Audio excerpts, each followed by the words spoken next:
The live TV, सच सबसे आगे। फिल्मकार प्रकाश झा और एक्टर बॉबी देओल के खिलाफ नारा लगाने वाले ये बजरंग दल के गुंडे हैं, जिन्होंने वेब सीरीज आश्रम 3 की शूटिंग के दौरान सेट पर धावा बोल दिया, मारपीट की, तोड़फोड़ की, यहां तक के प्रकाश झा के ऊपर स्याही तक फेंकी। हम आगे आपको वीडियो दिखाएंगे। उसके अलावा बजरंग दल के गुंडे प्रांत संयोजक सुशील सुडेले की धमकी वाला बयान भी सुनाएंगे और उसके बाद ये भी बताएंगे कि किस तरह से इनकी बात बात पर धार्मिक आस्था को ठेस पहुंचती है और ये हमलावर होते हैं। लेकिन उससे पहले आपको थोड़ा सा विस्तार से ये खबर बता देते हैं। नमस्कार, मैं हूं Iqbal Parvez, the live TV में आपका स्वागत है। साथियों, भोपाल में शूटिंग चल रही है इन दिनों वेब सीरीज आश्रम 3 की। जी हां, आश्रम 1 और आश्रम 2 की सफलता के बाद आश्रम 3 की शूटिंग वहां पर शुरू की गई है। ऐसा बताया जाता है, माना जाता है कि ये बाबा राम रहीम के जीवन से प्रेरित है ये आश्रम। जी हाँ, और इसमें किस तरह से कि आश्रम में क्या क्या होता है, किस तरह से गुंडई होती है या किस तरह से लोगों को नपुंसक बनाया जाता है, ये पहले पार्ट में और दूसरे पार्ट में देखा गया था। अब इसका तीसरा भाग बनने जा रहा है। पहले भी इसका विरोध हो चुका है जब ये आश्रम रिलीज़ हुआ था, लेकिन अब जब तीसरे पार्ट की शूटिंग शुरू हुई, बजरंग दल के गुंडों ने वहाँ पर हमला कर दिया, धावा बोल दिया, प्रकाश झा के ऊपर स्याही फेंकी, करीब 4-5 गाड़ियों में तोड़ फोड़ की। वो वैनिटी वैन हम जिसे कहते हैं, जिसमें आर्टिस्ट या सितारे बैठते हैं मेकअप करने के लिए या आराम करने के लिए, उनमें भी तोड़ फोड़ की। कुछ लोग जो वहाँ पर सेट पर काम करते हैं उनके साथ भी मारपीट की। साथियों, एनडीटीवी के पत्रकार हैं अनुराग द्वारी, उन्होंने लिखा है, भोपाल में आश्रम 3 की शूटिंग के दौरान बजरंग दल के कार्यकर्ताओं ने जमकर हंगामा किया, कर्मचारियों को दौड़ा दौड़ा कर पीटा।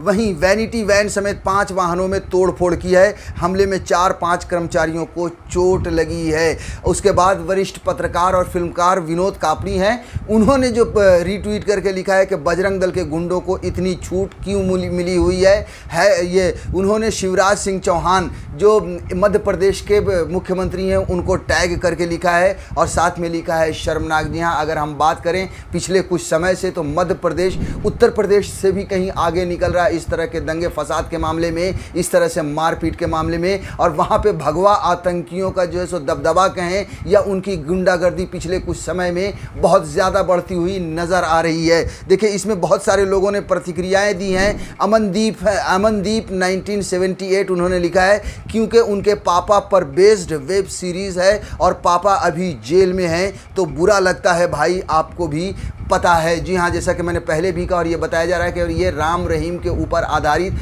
बताई जाती है, उससे प्रेरित बताई जाती है ये वेब सीरीज़, उसका जिक्र इन्होंने भी किया है।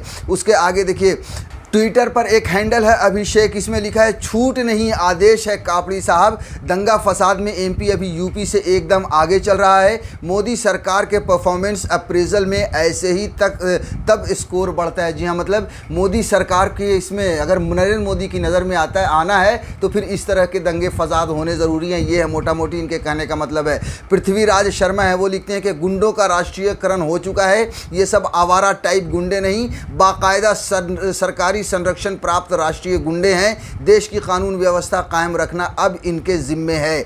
अम्बेडकराइट हैं, इन्होंने लिखा है, ये उल्लू के पत्ते हैं, बेरोजगार हैं और अंधविश्वास कूट कूट कर भरा हुआ है। तो इस तरह से जो है सो सोशल मीडिया पर जो है सो लोग अपनी अपनी प्रतिक्रियाएं दे रहे हैं और कहीं ना कहीं ये निशाना साध रहे हैं कि किस तरह से सरकारी संरक्षण में ये भगवा आतंकी हर रोज़ मैदान में उतरकर कुछ न कुछ हंगामा करते हैं, तोड़ फोड़ करते हैं। ज़रा सा भी इनको मतलब इनके मन के खिलाफ कहें या फिर ये कहें कि ये फर्जी धर्म के ठेकेदार बन जाते हैं, बात बात पर इनकी धार्मिक आहत मतलब धार्मिक आस्था को ठेस पहुंचने लगती है।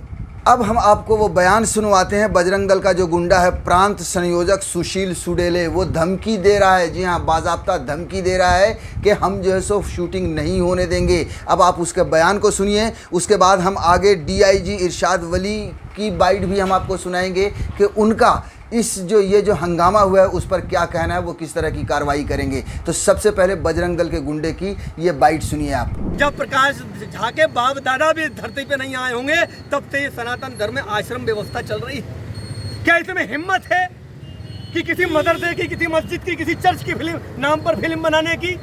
वो अपनी मूवी में दिखा रहा है, वो भोपाल की धरती पर आकर के वो अपनी फिल्म बना लेगा। बजरंग दल चैलेंज किया है, इस फिल्म को बनने नहीं देंगे। तो सुन लिया आपने इस बजरंग दल के गुंडे की बातें और इसकी धमकी। अब आप डीआईजी इरशाद वली की भी बातें सुन लीजिए, जिनका ये कहना है कि हम कार्रवाई ज़रूर करेंगे।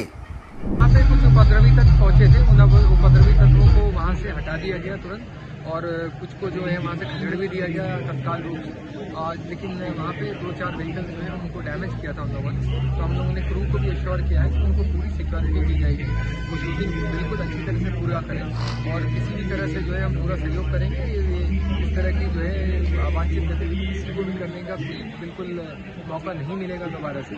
और जिन लोगों ने भी ये किया है कंप्लेंट, वो करते हैं नहीं करते, वो still take action against them, और हम उनके विरुद्ध जो है वैधानिक कार्रवाई करके गिरफ्तारी करेंगे। साथियों, जब से भारतीय जनता पार्टी की सरकार सत्ता में आई है, तब से ये धर्म के फर्जी ठेकेदार कहें या भगवा आतंकी कहें, कुछ ज़्यादा ही सक्रिय हो गए हैं। बात बात पर इनकी धार्मिक आस्था को ठेस पहुंचती है। हम सब ये जानते हैं कि फिल्में कहीं ना कहीं समाज का आईना होती है। ये कहा भी जाता है, जो भी फिल्मकार हों, जो भी लेखक हों, वो जो कुछ भी अपने सामने समाज में देखते हैं, उसको एक मनोरंजन की शक्ल देखकर या एक उसमें आप कह सकते हैं कि काल्पनिक कहानी की तरह उसको गढ़कर देश और दुनिया के सामने पेश करते हैं सिनेमा के रूपहले पर्दे पर। यही होता रहा है हमेशा से। अब हम अगर आश्रम की ही बात करें तो देखिए, आश्रम में क्या गलत दिखाया गया है। मेरा सबसे पहला सवाल यही है कि क्या गलत दिखाया गया है। ये कहा जाता है कि साहब ये बाबा राम रहीम से प्रेरित है, उनके ऊपर ये बनाया गया है ये वेब सीरीज़। अगर ये उनके ऊपर है तो इसमें गलत क्या है? बाबा राम रहीम क्या जेल में नहीं है? जी हाँ, उम्र कैद की सज़ा काट रहा है। उस पर इस तरह के आरोप सिद्ध हुए हैं। इस देश की अदालत ने और इस देश की कानून ने उसे सज़ा दी है, जिसकी वजह से वो जेल में है। अब अगर वेब सीरीज़ में उस तरह के किसी किरदार को दिखाया जाता है तो उसमें गलत क्या है?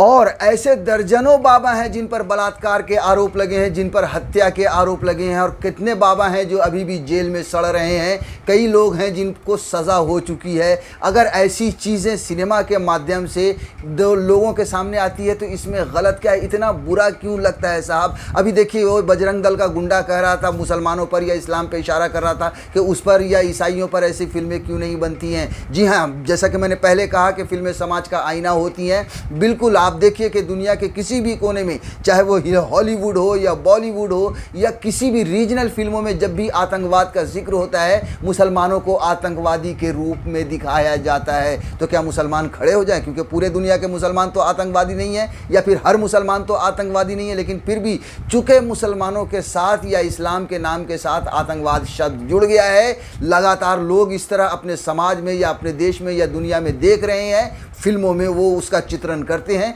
फिल्मों में आतंकवाद जो है सो मुसलमान आतंकवादी के रूप में मुसलमान को ही हमेशा दिखाया जाता है। इस पर तो कोई कभी सवाल नहीं उठाता। द लाइव टीवी, सच सबसे आगे।